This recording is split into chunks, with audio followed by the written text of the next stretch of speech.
Hi friends, ఇది కట్టెగుడి Maramma temple. ఇది కర్ణాటకలో టెంపుల్. చాలా అంత గుడి ఏం లేదు, జస్ట్ వేప చెట్టు కట్ట సైడ్కి ఒక వేప దొడ్డి అంతే ఇక్కడ విశేషం. కానీ ఫేమస్ అనుకుంటా. చాలా మంది అంటే చాలా మంది వచ్చారు చూసేదానికి. లక్షల్లో మనుషులు తరలి వచ్చారు.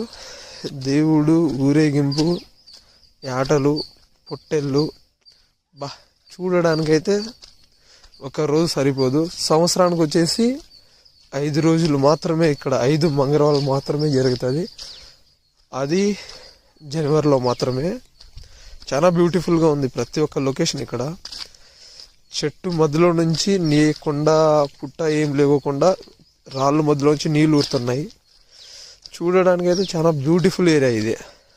ఇట్లా ఏరియాని వచ్చేసి నేను చెప్పాను కదా, చెట్టు మధ్యలో నీళ్ళు ఊరుతున్నాయి అనేది. ఇదే వ్యూ. చాలా బాగుంది ఇక్కడ వ్యూ వచ్చేసి. చెట్టు పిడిగిపడి అంతా కాలిపోయిన తర్వాత ఆ వ్యూలో నుంచి నీళ్ళు వస్తున్నాయి. ఇదే టెంపుల్. ఇది టెంపుల్. వేలాది మంది. చాలా బాగుంది వ్యూ చూడడానికైతే. దేవుళ్ళు ఊరేగింపులు చేస్తున్నారు.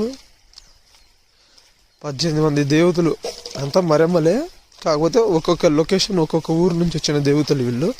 ఇది టెంపుల్ వ్యూ. చూడండి జనాభా ఎంతమంది ఉన్నారు. ఇట్లా జనాభా నేను మళ్ళీ ఎప్పుడైనా చూస్తానో లేదో నాకు తెలియదులే, కానీ చాలా బాగుంది ఇది టెంపుల్. చరిత్ర అంతా బాగుంది. కానీ నైట్ టైం స్టే ఎవరు అక్కడ చేయకూడదు, అక్కడ ఉండకూడదు అంట. మామూలుగా మార్నింగ్ టైం స్టే చేయాలి, మళ్ళీ రిటర్న్ వచ్చేయాలి. చూసేదానికి టెంపుల్ అయితే భలే ఆచారంగా ఉంది.